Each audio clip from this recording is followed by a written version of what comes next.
So ayun, welcome na naman sa panibagong nating video. And for today's video, gagawa tayo ng beef papaitan. So, bigyan tayo ng mantika. Gigisa lang natin yung ating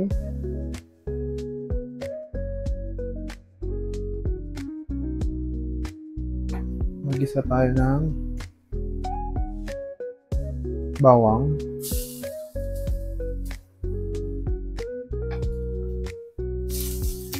Ayan natin yung bawang natin.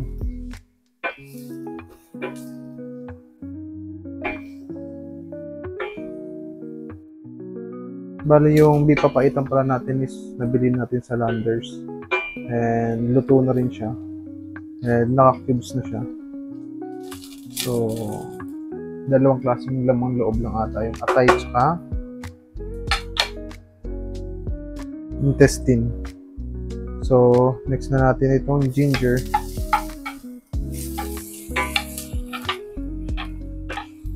Bigyan na rin natin yung sibuyas dyan.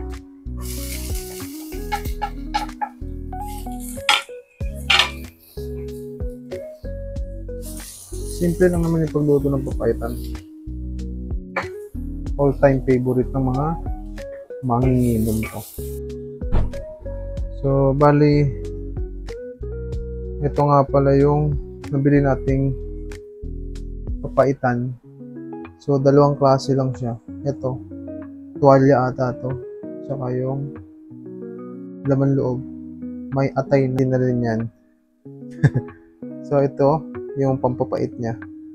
Kalimutan ko yung tawag dito. Pero ito yung magpapapait sa papaitan natin. So, ayun, ilagay na natin to.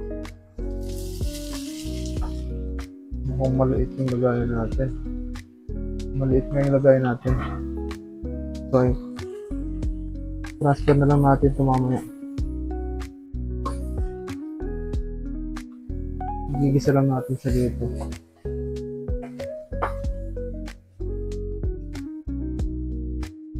Bali, nilipat lang natin siya sa mas malaki-laking lagayan. Kasi, mas malalim-lalim para malagyan natin ng dami-dami sabaw. Lagyan na natin ng sabaw.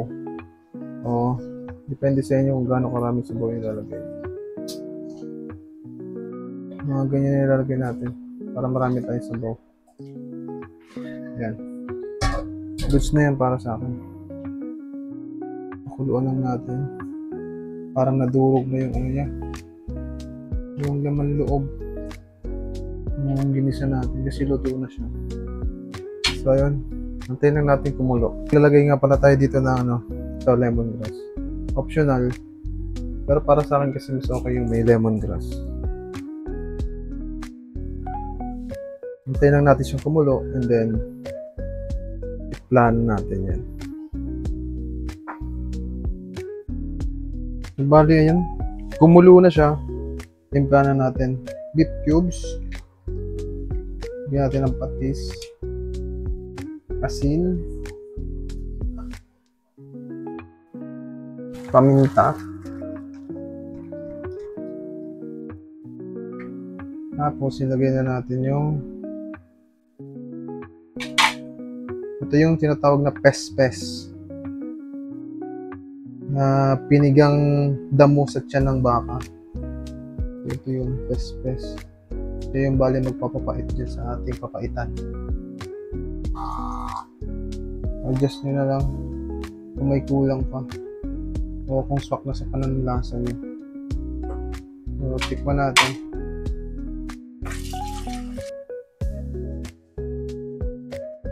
Bali yun, titikman ulit natin kasi in-adjust ulit natin yung lasa. Yung panlasa natin. Goods na yung lasa para sa akin. Nandun yung pait, nandun yung alat, saka linamnam. So, maglalagay tayo nitong hiling haba. Ang pabango din yan. Tapos, onion. Spring onion or onion leeks. Depende sa inyo. Ayan. Ayan, pakuloyin lang ulit natin. para lumabas na yung aroma ng sili pati na yung sibuyas. So syempre ang papaitan is meron konting asin yan. So madalas ang ginagamit nilang pampaasim is kalamansi, lemon juice, o lemon fresh. Pero tayo gagamit tayo ng sinigang mix. Konting-konti lang muna. Tatansyahin natin yung asim.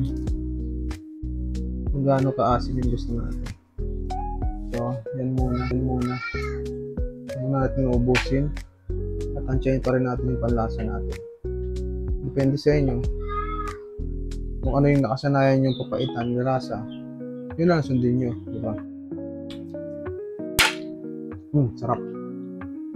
Sok na talaga yung lasa niya. Pasok niya sa panlasa natin. So, depende sa inyo kung gaano kaasim o yung prefer yung lasa para sa papaitan nyo. Depende kung ubusin nyo yung isang ganito o hindi na. Siyempre, tatantayan nyo pa rin yung panlasa nyo. So, para sa akin, goods na yung ganito.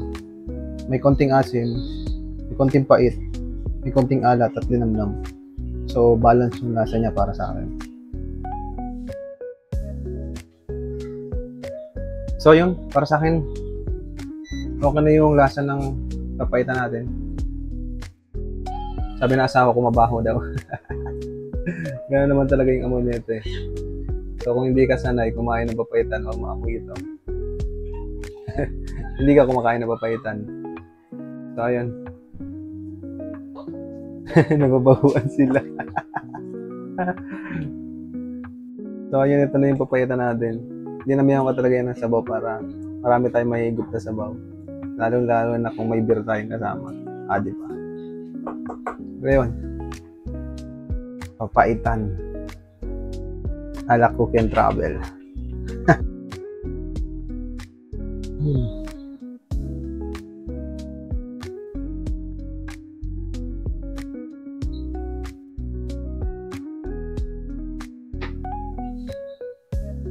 Nice.